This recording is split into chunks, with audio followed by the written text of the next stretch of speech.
the Bills had signed former Cowboy wide receiver Tavon Austin, who we haven't heard about in a long time. This would most likely be as a kick returner and a punt returner, which he's very good at, by the way. He's very electric. He does get hurt, so there is some injury issues, but I think he's a very talented player, and he can still be a returner. He could still be a returner and potential somewhat wide receiver in this league. Eagles, and I'm going to try to pronounce this right, their offensive coordinator, Shane Steichen? I'm sorry if I butchered that name. He's taking the full-time play call duties from Nick Sirianni in 2022. I know there was a lot of,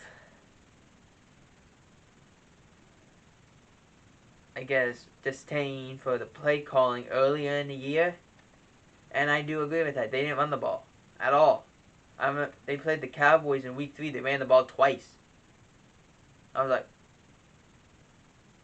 what? They ran it twice? Only twice? Only 2 times? But, yeah. I don't know if this is a great direction to go in, but this is the direction the Eagles are going in. Speaking about running backs, Ernest Johnson re-signed with the Browns. As reported, that was probably going to be a shocker. He got his chance with the Browns. He's going to stay with the Browns. Sean Payton accepts the job offer, so he's going to work for Fox in the 2022 season. This was also swept under the rug. Now, he will be in studio. He won't be in a booth. And he will be on when Jimmy Johnson has his days off. That's what he's being brought in for. I would assume he'll be used a little more in the playoffs, but that's what he's brought in for. He's still also in the running for the Amazon job. If that does transpire and happen, we will bring it to you.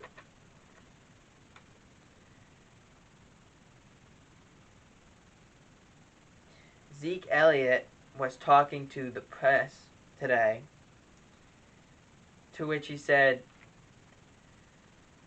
or not today, this past week, he said, look, we're all, they asked him a certain question, were you hurt and stuff, and he's like, well, we were all hurting, it's the NFL, which is a very good answer.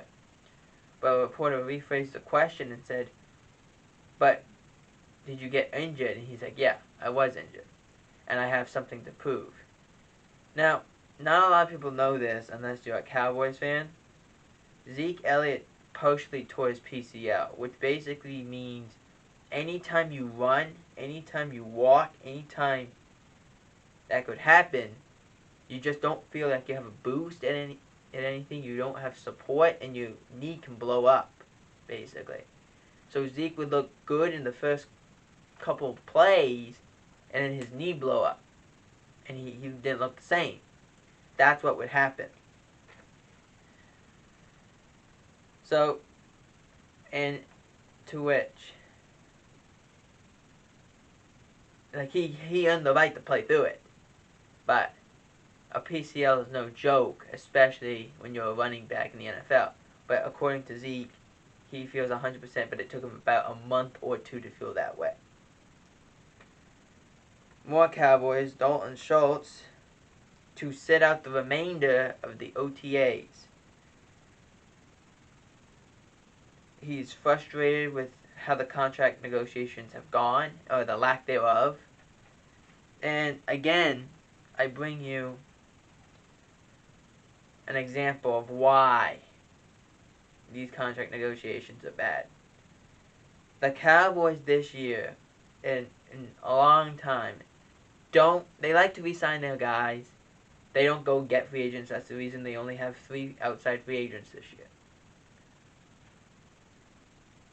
Which is, if I remember correctly, Dante Fowler, James Washington, and let's see if I can remember correctly. I don't remember the third on the top of my head. But I do remember that's what they have. They don't have it really anybody. They've drafted well, but they like to re-sign their guys. Could that change in the future? Maybe. Most likely not. The Cowboys have their own budget of if it's $6 million or more, we're not paying it. But Dalton Schultz is upset because there's been no actual talk about his contract. And he's a smart guy. He understands these things. This is just ridiculous. To which I bring up the interview that DeMarcus Lawrence had with Patrick Peterson a few months ago when the Cowboys reworked DeMarcus Lawrence's contract. Stephen Jones said, we will rip up your contract and give you a new contract. To which DeMarcus Lawrence was not a fan of, but he was going to listen to the offer. Stephen Jones was going to give him a 1 year, $10 million, and that was it.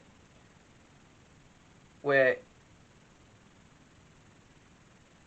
DeMarcus Lawrence that year would have made $28 million on the salary cap.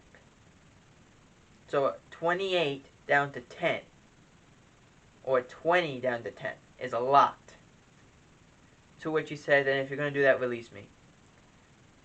To which Jerry Jones straightened it all out, gave him a whole new contract, basically said, you're owed this anyway, let's just make it guaranteed. And that's what he did. This was not a crazy idea. It's the second time in as many years that Jerry has saved the day. When Dak Prescott got his contract, that was Jerry Jones' doing. Jerry Jones did that. Because he didn't want to hear, do the Cowboys have a quarterback issue?